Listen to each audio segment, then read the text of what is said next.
योगी जी की सरकार है उसके कार्य से तो संतुष्ट हैं। जितने तार हमारे खेतों में लगे हुए, यदि इन तारों की कीमत इकट्ठी कर दी जाए तो एक गौशाला का निर्माण हो सकता है। भाई साहब, ग्रामीण तो सब चाह रहे हैं, कर भी रहे हैं, लेकिन हमारी पार्टी तो नहीं करने दे रही। दोस्तों, स्वागत है आपके अपने चैनल वीके बागपत में। जैसा कि बागपत विधानसभा में प्रथम चरण में 10 फरवरी को मतदान हो चुका है, तो गांव अहेड़ा गांव वासियों के क्या मुद्दे हैं और जो उन्होंने वोट किया है किन मुद्दों को मन में लेकर के किया है, और जो गांव की वर्तमान समस्याएं हैं जिनका निराकरण भविष्य में जो भी सरकार आती है उससे अपेक्षित रखते हैं, तो उन मुद्दों को जानते हैं। जी, आपका नाम? मेरा नाम महेश आर्य है। मैं ये नहीं जानना चाहता कि आपने किस पार्टी को मतदान किया है।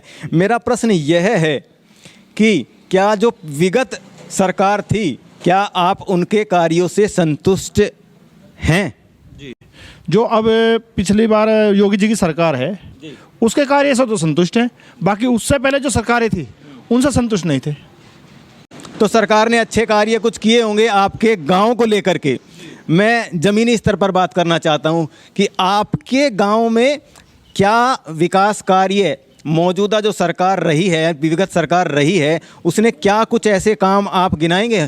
जी, देखिए, थोड़ा सा महंगाई तो हुई है, लेकिन कार्य की बात ऐसी है कि पहले राशन अब इतना फ्री दिया जा रहा है, और बिजली एक समय पे आ रही है। जो बिजली बहुत महत्वपूर्ण मुद्दा रहा, पहले बिजली नहीं आती थी, 8-8 दिन तक पैसे इकट्ठे करके ट्रांसफार्मर लेके आते थे। और जो हमारे जो क्षेत्र है यहाँ पे एक हमारे दुड़भा, हमारा हेडा दुड़भा एक ही गांव लगता है, यहाँ पे एक बस अड्डा पास हो गया बागपत का, और कुछ फैक्ट्रियाँ आ रही हैं हमारे इसी रोड पे, कुछ रोजगार के भी अवसर मिल रहे हैं। तो इस प्रकार के बहुत अनेक मुद्दे हैं। तो जैसा आपने अभी बताया बस अड्डा पास हो गया है, ये बात 1-2 जगह ही सुनने को मिलती है, तो क्या ये जो पास हो गया है ये कागजों में पास हो गया है या प्रस्तावित है? नहीं, कागजों में चढ़ चुका है। प्रस्तावित जो उसकी खसरा नंबर होता है भूमि पे चढ़ चुका है, फर्द में चढ़ चुका है। और जैसा कि इस सरकार ने कुछ जगह इतने हाईवे निकाले हैं, एक दिल्ली देहरादून हाईवे भी जा रहा है, उस पर काम भी चल रहा है दिल्ली सहारनपुर रोड पे, और हमारी फाइलें भी जमा हो चुकी है, जो हमें मुआवजा मिलने वाला है, हमारी ज़मीन जा रही है। इस तरह बहुत कार्य हैं जो कार्य हुए हैं। अभी हमारे गाँव से आगे जाओगे, कुछ गोदाम भी बने हुए हैं, एक फैक्ट्री आई हुई है दूध की, इधर बागपत की तरफ चलेंगे 2-3 फैक्ट्री इधर भी लग रही हैं। ऐसा पहले हमारे सामने नहीं हुआ था, इसी सरकार में हुआ है। अब ये कहना चाहते हैं जो यहाँ फैक्ट्रियाँ आ रही हैं वो कहीं ना कहीं उसमें सरकार का कोई ना कोई सहयोग है, या सुरक्षा की दृष्टि माने या कुछ इस प्रकार का, जो फैक्ट्रियाँ यहाँ पे आई हैं पहली सरकारों में नहीं आई हैं, तो क्या आप यही कहना चाहते हैं कि फैक्ट्रियाँ इसलिए आई हैं? मैं ये क्लियर कर देना चाहता हूँ, सुरक्षा मेन बात है सुरक्षा। अब से पहले अपराध तो देखो थोड़ा बहुत तो अब भी हो रहा है, ऐसे बात नहीं हो रहा है, पर्दे के पीछे हो रहा है, पकड़े भी जा रहे हैं, लेकिन जितना खुलेआम अपराध पहली सरकारों में होता था इतना अपराध नहीं है। भूमाफिया, फिरौती वसूली, बहुत बातें होती थी। मतलब क्या कहूँ, मैं आपको बताऊँ कि बहन बेटियों का भी रोड पे प्रॉब्लम थी, स्कूल जाते वक्त भी खतरा था। अब रात को 12 बजे भी यदि हम कहीं जा रहे हैं ना तो हमें कोई खतरा नहीं है। पहले हम बागपत से हेडा तक 5 किलोमीटर के दायरे में रात को लेट आने पे बड़ा खतरा था, और कई बार लूट हुई थी। हमारे गांव के लड़कों के साथ हुई थी, मेरे परिवार के साथ हुई थी, एक बार मैं भी बच गया इस तरह। तो इसलिए सुरक्षा के मामले को देखते हुए योगी सरकार ने ये बहुत बड़ा कदम उठाया है। अपराधियों पे जो लगाम कसी है उससे बहुत ज़्यादा खुश है। अब जो भी सरकार आए, योगी जी आए, बीजेपी आए या गठबंधन आए, वो गांव के क्या मुद्दे रहेंगे जिनको आप उठाना चाहेंगे या जिनका निराकरण आप अगली सरकार से चाहेंगे? बिल्कुल, अभी हमारे गांव के प्रधान जी ने जो नलकूप था एक सरकारी, वहाँ से उजड़ कर दूसरी जगह आ गया है, वहाँ पे शमशान घाट की बाउंड्री करा दी है। हालांकि वो उस पर अभी शमशान घाट कागजों में नहीं बना है। ऐसे हमारे गांव में कई मुद्दे थे कि हमारे गांव में ज़मीन है, 2-2 कब्रिस्तान हैं, लेकिन शमशान भूमि नहीं थी। इसके लिए हमें यहाँ से बागपत दूर जाना पड़ता था। जिनके पास साधन है, जिनके पास नहीं भी साधन, दूसरों से मांग के ट्रैक्टर ट्रॉली में लेके जाते थे और बहुत परेशान होते थे। तो अब यहाँ पे हम उसके लिए पहले लड़ाई भी लड़ रहे थे।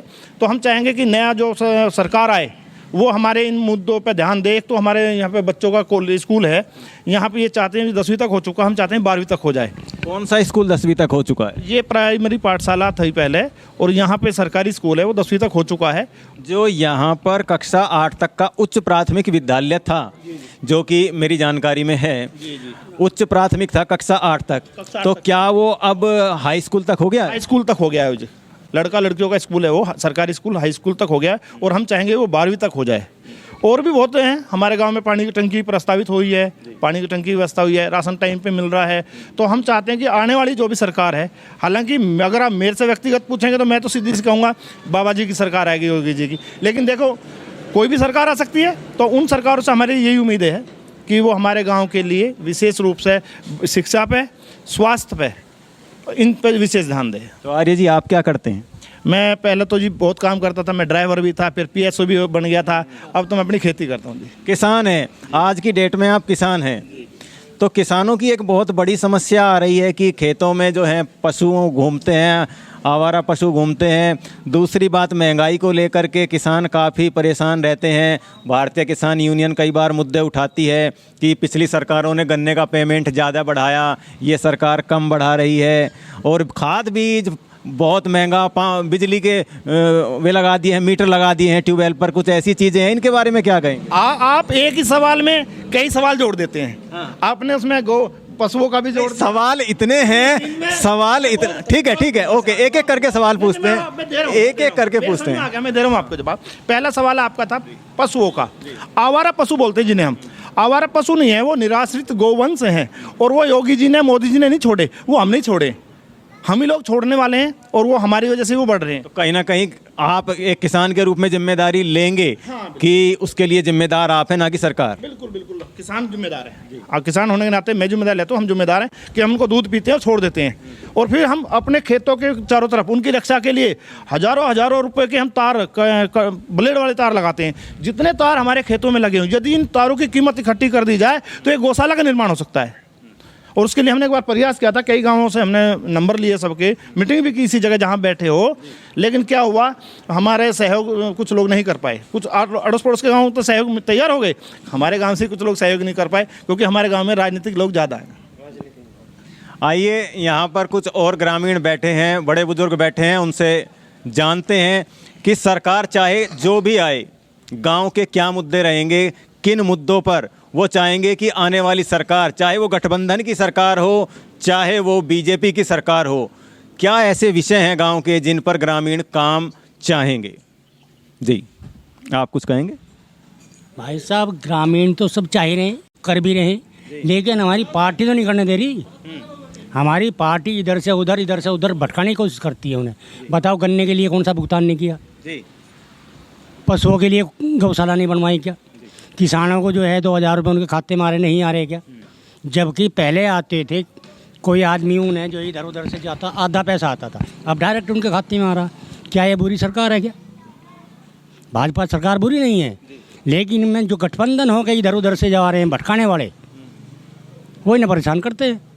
वो भी कह रहे हैं उधर से जो चौधरी चरण सिंह रहे हैं, फिर उनके लड़के रहे हैं स्वर्गीय चौधरी अजीत सिंह जी, वो कहते हैं कि किसानों को मसीहा बोले जाते हैं वो। तो उनके जो लड़के हैं, उनके बारे में क्या कहना है? उनके लड़कों ने आज तक क्या किया? हमें बताओ, आज जो कोई आदमी बताता हो उनके लड़के ने क्या किया। तो चरण सिंह ने बिल्कुल सही किया, प्रधानमंत्री बने वो। उनके लड़के ने क्या किया? तो यहाँ पर आपने सुना कि जब बात आती है चौधरी चरण सिंह जी की, तो उनकी तारीफ की जा रही है, ये उनको सम्मान दे रहे हैं। लेकिन दूसरी तरफ कह रहे हैं, जो स्वर्गीय चौधरी अजीत सिंह की बात आती है, तो वहाँ पर इन्होंने एक प्रश्न चिन्ह लगाया कि वहाँ पर ये उनके कार्यों से संतुष्ट नहीं है। और अब हमारे साथ एक गांव के युवा जुड़े हैं, उनसे बात करते हैं, क्योंकि बार बार बात उठाई जाती है कि रोज़गार नहीं है, रोज़गार नहीं है, रोज़गार नहीं है। तो यहाँ पर हमारे साथ एक युवा जुड़े हैं, आइए जानते हैं रोज़गार को लेकर के उनकी क्या राय है। जी, आपका नाम? सर अंकित। तो अंकित जी, आप क्या करते हैं? पढ़ाई कर रहे हैं? सर मैं एक फार्मासिस्ट हूँ। फार्मासिस्ट हैं? गवर्नमेंट हैं कि प्राइवेट? सर गवर्नमेंट जॉब तो है ही नहीं, as you know government job कहाँ निकाल रही है। गवर्नमेंट मतलब आप कह रहे हैं कि सरकार भर्तियां नहीं निकाल रही है। एंड इवन जो पहले गवर्नमेंट सेक्टर्स थे उनमें भी मोस्टली अब प्राइवेटाइजेशन आ रहा है। सो इसका कारण आपके अनुसार क्या है? सर कारण आई थिंक मोस्ट प्रोबेबली कुछ तो ये भी हो सकता है कि सरकार अपने जो उद्योगपति दोस्त हैं उनको फ़ायदा पहुंचा रही है। और आप कुछ भी मानो, प्राइवेटाइजेशन से देखो महंगाई तो बढ़ती है। तो जैसा कि आप निजी क्षेत्र में हैं, तो आपकी सरकार से क्या अपेक्षाएं हैं? सर एक तो देखो बिजली का मुद्दा मुझे बड़ा वो है, क्योंकि बिजली बहुत महंगी है। यूपी में आई थिंक पूरे इंडिया में सबसे ज़्यादा महंगी बिजली यूपी में है, हमारे यहाँ पे। दूसरा, हेल्थ सिस्टम हमारा बढ़िया नहीं है यूपी का। हेल्थ सिस्टम में आपके अनुसार क्या होना चाहिए अगर बागपत ज़िले की बात करें? बागपत ज़िले में जैसे एक अच्छा, अब थोड़ा थोड़ा चलने लगा है, थोड़ा अच्छा चलने लगा है। जैसे हमारा ये है डिस्ट्रिक्ट जो हॉस्पिटल है वो ठीक है, थोड़ा चल रहा है, बट अभी भी कहीं ना कहीं कुछ लैक्स हैं। जैसे यूपी गवर्नमेंट ने अभी दवाइयाँ बांटने की जो परमिशन दे दी है वो आंगनबाड़ी को दे दी है, तो ये सीधा सीधा हेल्थ के साथ खिलवाड़ है, क्योंकि एज़ पर रूल्स जो दवाइयाँ देनी होती हैं वो सिर्फ रजिस्टर्ड फार्मासिस्ट ही दे सकता है।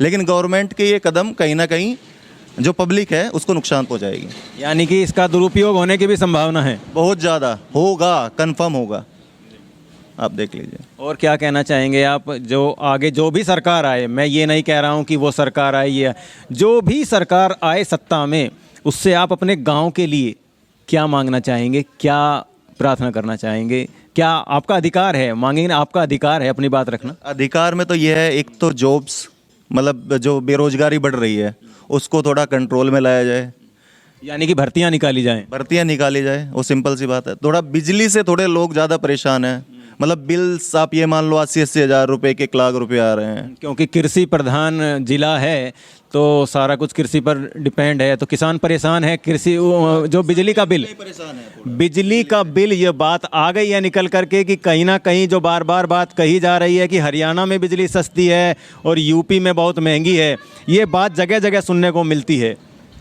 और अगर आप देखो, मतलब जैसे अगर आप क्रिमिनल्स देखो, क्राइम देखो, तो मैं अभी एक न्यूज़ पढ़ रहा था, मतलब क्या क्रिमिनल ब्यूरो की एक न्यूज़ थी जी, तो उसमें ये कहा गया था कि यूपी नंबर 1 पे है।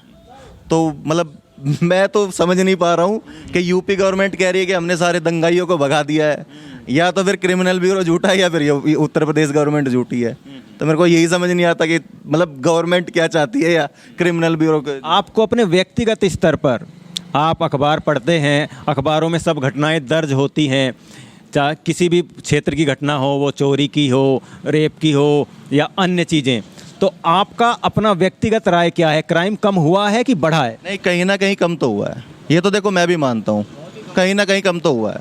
ये आपने सुना गांव अहेड़ा के ग्रामीणों को, जिन्होंने स्पष्ट रूप से कहा कि जो मौजूदा सरकार यानी कि जो योगी सरकार है वो काम कर रही है और आगे भी ये योगी सरकार को ही चाहते हैं।